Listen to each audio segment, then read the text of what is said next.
We're going to look at when you should use pensions and when you should use ISAs when you're saving for retirement, and then also when you're in retirement, which is the best asset for you. Clearly, pensions and ISAs are different. Pension is a deferred tax asset. So if you have £1 million in an ISA, then you are a millionaire. Whereas if you have £1 million in a pension, you most definitely are not a millionaire, because there's no way you can get it all out tax-free.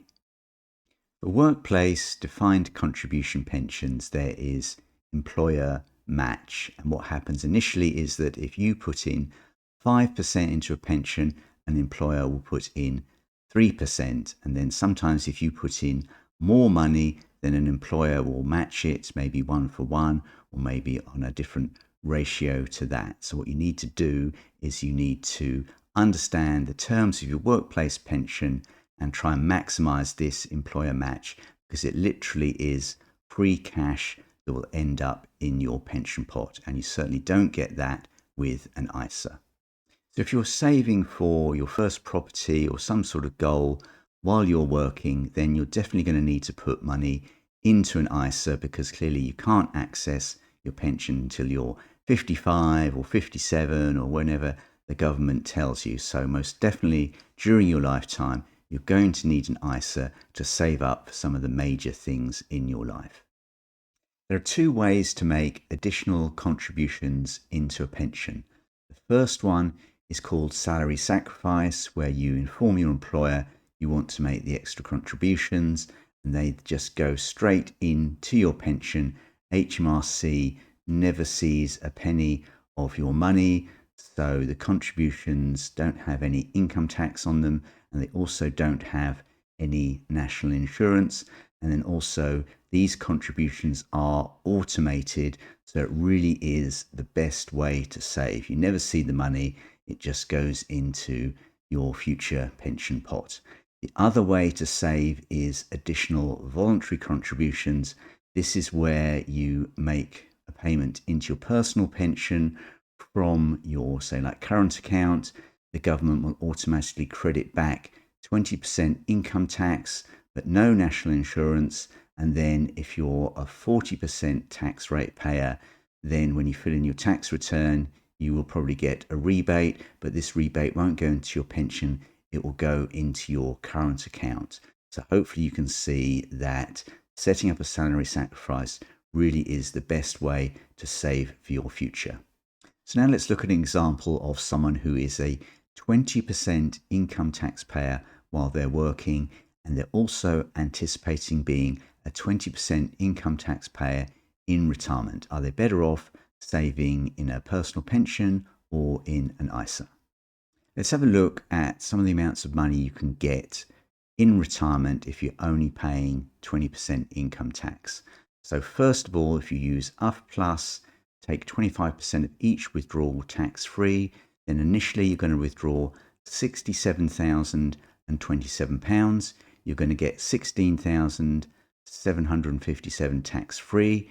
That's then going to leave £50,270 as a taxable amount. You're going to pay £7,540 of tax on that, and you're going to get £59,487 in your bank account each year in retirement, which is pretty good if your kids have left home and you've got no mortgage.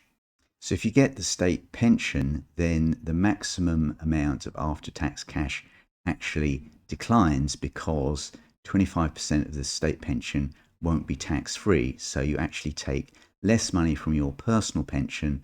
There's only £12,923 of tax-free cash, and then the total amount after tax that you get is £55,653.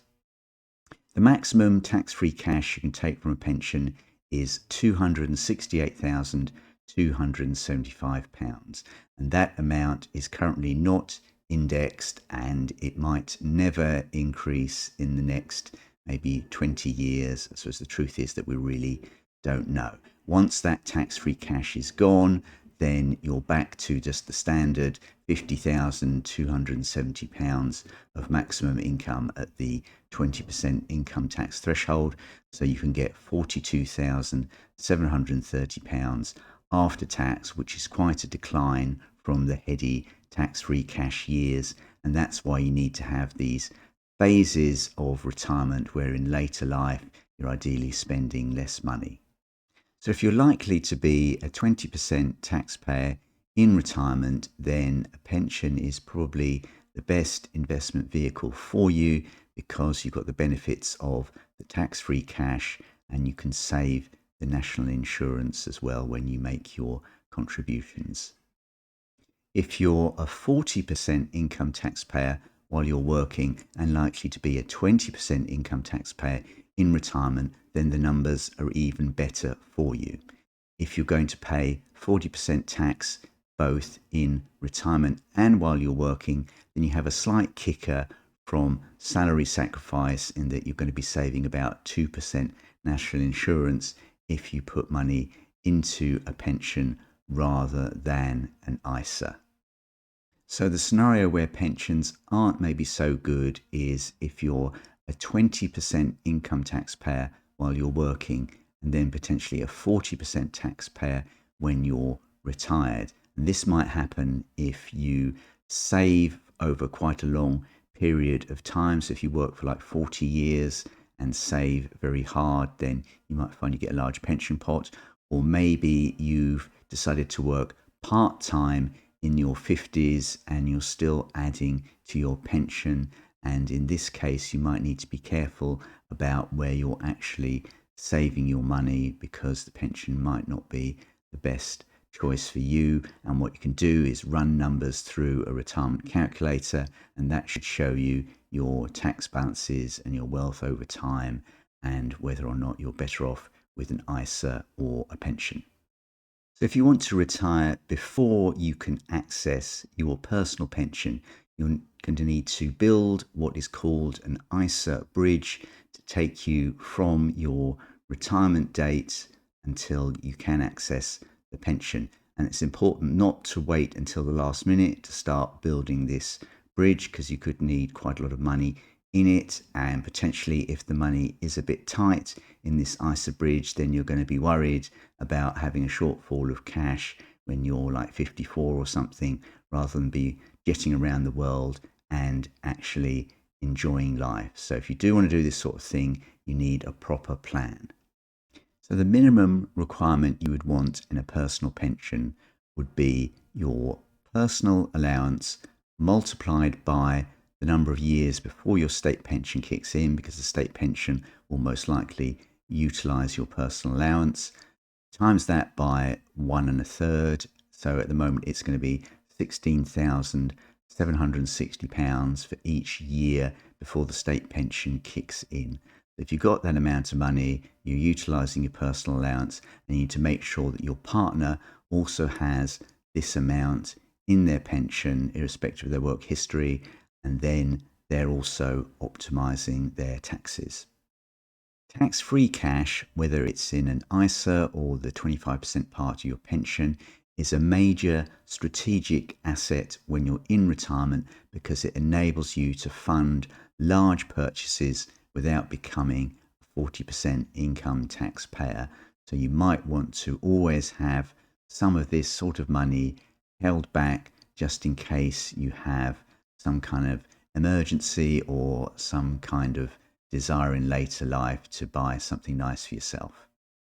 So in retirement, should you take from an ISA first or from a pension first? Well, you need to make sure that you've utilised your personal allowance and then make a decision after that's done. Now, with a pension, the status changes after the age of 75.